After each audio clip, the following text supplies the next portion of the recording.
ସଂସ୍କୃତ ଶବ୍ଦର ଅର୍ଥ କ'ଣ?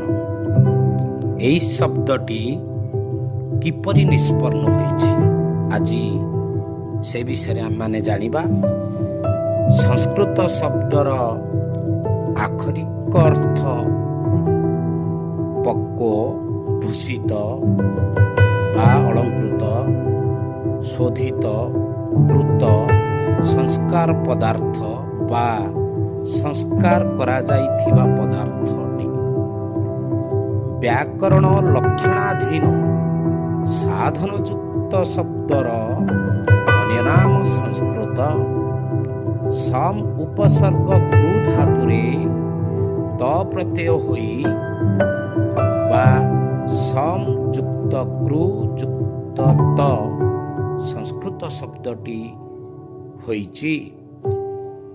ତର୍କ ବାଚସ୍ପତି ଶ୍ରୀ ତାରାନାଥ ଭଟ୍ଟାଚାର୍ଯ୍ୟଙ୍କର ମତରେ ସଂସ୍କୃତ ଶବ୍ଦଟି ତିନି ଲିଙ୍ଗର ଅନ୍ତର୍ଗତ। ତାଙ୍କ ମତରେ ସମ୍ ଯୁକ୍ତ କୃ ଯୁକ୍ତ ତ ସୁଟ୍ ଚ ବା ସମ୍ ଉପସର୍ଗ ତ ଧାତୁରେ ତ ପ୍ରତ୍ୟୟ ହେବା ସଙ୍ଗେ ସଙ୍ଗେ ସୁଟ୍ର ଆଗମ ହୋଇ ସଂସ୍କୃତମ୍ ହୋଇଅଛି। ଶବ୍ଦଟିକୁ ସନ୍ଧି ବିଚ୍ଛେଦ କରାଗଲେ ସମ୍ ଯୁକ୍ତ କୃତମ୍ ବା ସାଧୁ ଯୁକ୍ତ କୃତମ୍ ହୋଇଥାଏ।